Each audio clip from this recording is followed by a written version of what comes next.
Hello Star Seekers, thank you for joining me in this video. Today we will be discussing the new moon in Aries on March 21st, around that time, depending on where you are in the world. And this is also the spring equinox. The sun moves into Aries, the moon moves into Aries, and there's a few other planets there, and they are making aspects with some other planets. So stay with me as we discuss the potentials of the new moon in Aries for you. Now, my usual disclaimer about which sign you should be watching. In order to know where this energy will be affecting you, you need to know which houses these particular signs fall into, specifically Aries for this new moon. Which house Aries falls into is determined by your rising sign, not your sun sign. Horoscopes are determined through rising signs. Your sun sign is very important when you're learning about your personality and how you shine in the world and where you show off. But when we're talking about predictive horoscopes, it is your rising sign that we are looking at in order to determine which house a sign falls into and therefore which area of life this energy will be felt in. So, with that said, let's get into this.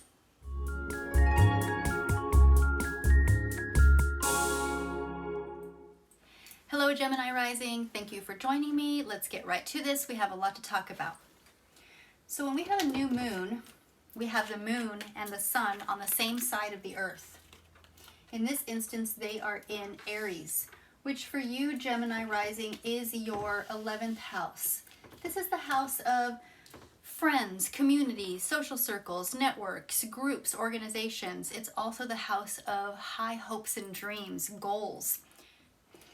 Joining the sun and the moon in that 11th house, we have Mercury and Jupiter. Let's put Mercury there closer to the sun and the moon, and Jupiter there. Okay, so when we have all this energy in the 11th house, the house of social groups, this can bring a strong desire for social connection and a need for independence within groups and networks.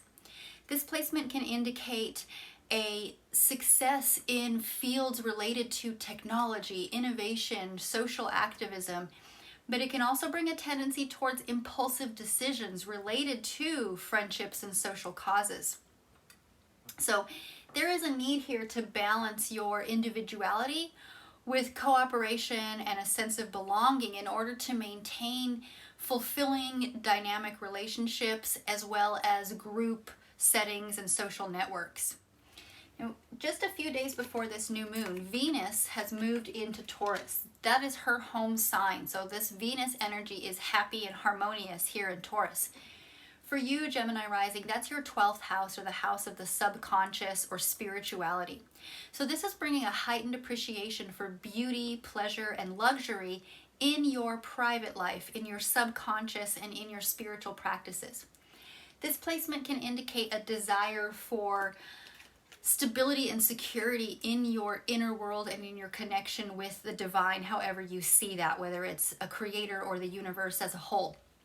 Now, Uranus is also in Taurus, and it has been there for a couple of years. It will be there for a couple more. So you've been feeling this energy of unexpected and sudden changes to your subconscious and to your spiritual practices and within your connection to the divine for quite a while now. This placement has brought a fascination with innovative and unconventional ideas relating to these areas. And this can show up as alternative spiritual practices or non-traditional approaches to connecting with the divine, with the universe, with whatever you want to call it, whatever you feel that is to you. I prefer the goddess. Now together, Venus and Uranus in Taurus in your 12th house can result in an interesting mix of stable and unpredictable energies in this area of your private life, your subconscious life, and your spiritual practices. So this could manifest as a desire for pleasure and stability in your inner world and in your connection with the spirit world. This is also combined with a willingness to try new and unconventional approaches in your spiritual practices and in your connection with your soul, spirituality, and the universe or the divine. Saturn has also just moved into Pisces right here on the other side, this is your 10th house. That's the house of career, of status, public recognition, of who you are out in the world. So Saturn is bringing its sense of responsibility and structure to your career and your public image. This could potentially lead to a more disciplined and practical approach to your professional goals. This placement could also indicate potential for leadership roles, but may bring up fears and challenges around authority and success. Neptune is also in this 10th house, and it's at home in Pisces, so it's feeling very, very powerful. And this is bringing an enhancement to your creativity and to your imagination within your career pursuits. It can also create confusion and a tendency towards unrealistic or idealistic goals if not balanced with a clear sense of direction and boundaries. Now, there's also some aspects going on here, a lot with the sun and the moon. With this new moon over here in Aries, it's making a square to Mars in Gemini in your first house. Mars has been in Gemini in your first house for a few months, since last year already. It will be there for just a few more days. It's moving out of Gemini on March 25th, so really just a few days after this new moon. Now, with Mars making this square to the sun and the moon, what this is doing is it's suggesting a strong emphasis on your social networks, your community, and your friendships. This placement can indicate a need to assert yourself within a group situation, and you have a strong desire to pursue some sort of humanitarian cause or activism as your interaction with these groups. Now, the square aspect between Mars and the sun and the moon here, this is creating some tension between these two areas of life. So this is a tension between your need for social connections and your desire for independence and self-expression. So you need to work on finding a balance between your involvement in community and your individual expression alone. The sun and moon over here are also in a conjunction with Neptune because they are all so close to this border. They're within 5 degrees of each other. Even though sun and moon are in Aries in your 11th house and Neptune is in Pisces in your 10th house, they're still conjunct. And this can potentially create a highly intuitive and imaginative approach to your social networks, to your friendships, and to your career aspirations. This placement can indicate a desire to use creative talents to inspire and to connect with others on a deep and spiritual level, and to pursue a career that aligns with your social values. Now, you also need to be aware that there could be challenges related to maintaining boundaries in your friendships and in your professional relationships. There's also a tendency here towards idealization and deception in these areas. Don't make assumptions. Do your best to get all the facts before you communicate or share a message, and make sure that you are speaking with integrity when it comes to groups, social situations, and friendships. Now, the sun and moon over here in this 11th house, they're also making a sextile or a 60-degree angle to Pluto. Pluto is over here in Capricorn. Now, a note about Pluto.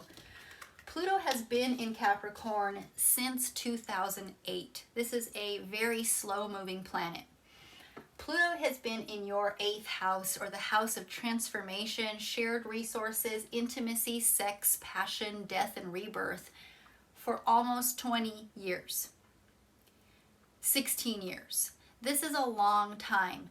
And it has been a very heavy Plutonian energy in this area. Pluto it undermines, it upheavals things. It really just levels the playing field, and Pluto has been doing a number on everybody, but of course, determined by your rising sign, and you know what part of life this has been in. And so for you, it's been in your 8th house. A few days after this new moon, Pluto will be moving on into Aquarius temporarily.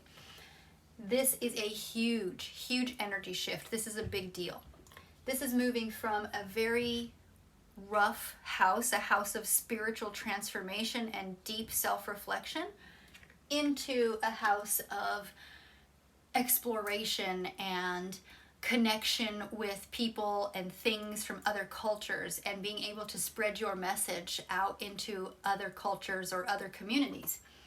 So that is something to look forward to. However, while this new moon is taking place, Pluto is still in Capricorn in your 8th house if you're using the whole house system.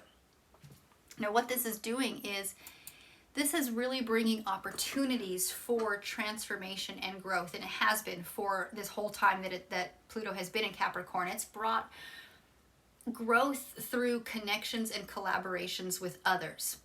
This placement has brought a strong drive to pursue your goals and ambitions, and a willingness to work hard and to take risks to achieve them. This sextile aspect between Pluto and this sun and moon, this is really suggesting a harmonious and supportive energy that is encouraging positive change and personal empowerment. Now Venus over here in your 12th house at home in the sign of Taurus is also making an aspect to Pluto, but this is a square aspect, so it is a more challenging aspect. What this is doing is bringing a strong desire for spiritual connection and introspection. There's a focus here on exploring your own subconscious desires and emotions.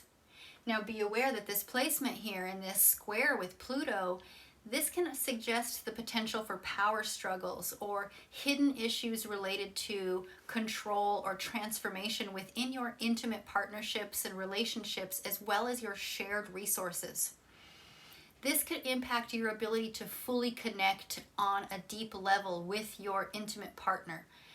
It's important for you to confront and work through any underlying dynamics that you have with partnerships, with intimacy, with shared resources, in order to cultivate a more authentic and fulfilling connection with others, and to have a greater sense of self-understanding and self-worth. Mars, that's been here in your 1st house, which will be moving on just a few days after this new moon as well.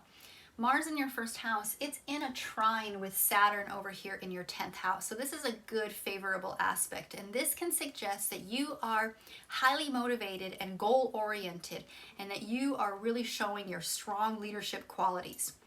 This alignment can bring success in your career, especially when it's related to communications, sales, or marketing, as well as managerial or executive type of positions.